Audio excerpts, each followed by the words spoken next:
যিসকল ব্যক্তিয়ে চক্ৰ বিষয়ৰ কাৰ্যালয়ৰ পৰা উচ্ছেদৰ জাননী লাভ কৰাৰ পিছতো বৰ্তমানলৈকে তেওঁলোকৰ বাসস্থান ব্যৱসায়িক প্ৰতিষ্ঠান স্থানান্তৰিত কৰা নাই, তেওঁলোকক অতিৰিক্তভাৱে আৰু 1 ঘণ্টা সময় দিয়া হ'ল। এই 1 ঘণ্টাৰ ভিতৰত তেওঁলোকে নিজৰ নিজৰ ব্যৱসায়িক প্ৰতিষ্ঠান বাসস্থান স্থানান্তৰিত কৰিব লাগিব, নহ'লে এই স্থানান্তৰৰ কাম জিলা প্ৰশাসন নিজে হাতত ল'ব। শ্ৰোতাভাজন ৰাইজ, এটি বিশেষ ঘোষণা, যিসকল ব্যক্তিয়ে চক্ৰ বিষয়ৰ কাৰ্যালয়ৰ পৰা উচ্ছেদৰ জাননী লাভ কৰাৰ পিছতো বৰ্তমানলৈকে তেওঁলোকৰ ব্যৱসায়িক প্ৰতিষ্ঠান বাসস্থান স্থানান্তৰিত কৰা নাই, এতিয়াৰে পৰা তেওঁলোকক অতিৰিক্তভাৱে আৰু 1 ঘণ্টা সময় দিয়া হ'ল। এই 1 ঘণ্টাৰ সময়ত তেওঁলোকে মূল ৰাস্তাৰ মাজৰ পৰা পূবফালে 30 ফিট আৰু পশ্চিম ফালে 30 ফিট এৰি দিব লাগিব। আৰু এই 1 ঘণ্টাৰ পিছত জিলা প্ৰশাসন নিজে এই উচ্ছেদৰ কাম হাতত ল'বলৈ বাধ্য থাকিব।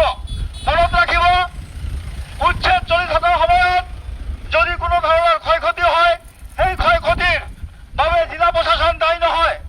ঘোষণা দি দক্ষিণ শালমৰা মানকাৰ্যত জিলা প্ৰশাসনৰ ফালৰ পৰা জনহিত আৰু জনসেৱাৰ্থে প্ৰচাৰিত। মানকাছৰবাসী ৰাইজক অনুৰোধ জনাম যে আমাৰ ৰাস্তাটোৰ দুইফালে 30 ফুট 30 ফুট তাত ৰাস্তা হ'ব, আৰু আমি এটা আৰ মাৰ্কিং এটা কৰি গৈছোঁ, যিহেতু আমাৰ ৰাস্তাটো 99 ফুট আছে দুইফালে, গতিকে 99 ফুটলৈকে ভঙা নহ'ব, কিন্তু আমি এটা আৰ মাৰ্কিং কৰিছোঁ ৰাইজ সচেতন হৈ থাকিবলৈ, যাতে ভৱিষ্যতে সেই চিনটো পাৰ হৈ যাতে কোনো কনষ্ট্ৰাকশ্যন নকৰে, তাৰ বাবে এইটো ৰাইজক সজাগ হ'বৰ কাৰণে আমি 99 ফুটত এটা পিলাৰ দিয়া হৈছে। আৰু আমাৰ যোনটো নতুনকৈ ৰাস্তা হ'ব, সেইটো ৰাস্তাৰ আমাৰ এক্সিষ্টিং যোনটো ৰাস্তা আছে তাৰ দুইফালে মিডিল পইণ্টৰ পৰা 30 ফুট 30 ফুটকৈ লোৱা হৈছে।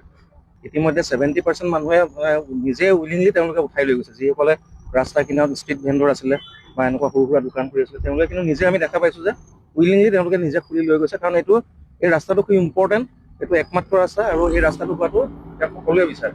সেইকাৰণে ৰাইজে সহায় সহযোগিতা কৰিছে। গতিকে আপোনালোকৰ মাধ্যমে মই সকলোকে অনুৰোধ জনাম যে এতিয়াও যদি কোনোবা বাকী আছে, সেইখিনি আমি 7 দিনৰ সময়সীমা দিছিলোঁ, 7 দিন ইতিমধ্যে উকলি গৈছে, তেওঁলোকে নিজে উঠাই লওক, নহ'লে আমি তাত ইভেকশ্যন কৰিবলৈ বাধ্য হ'ম।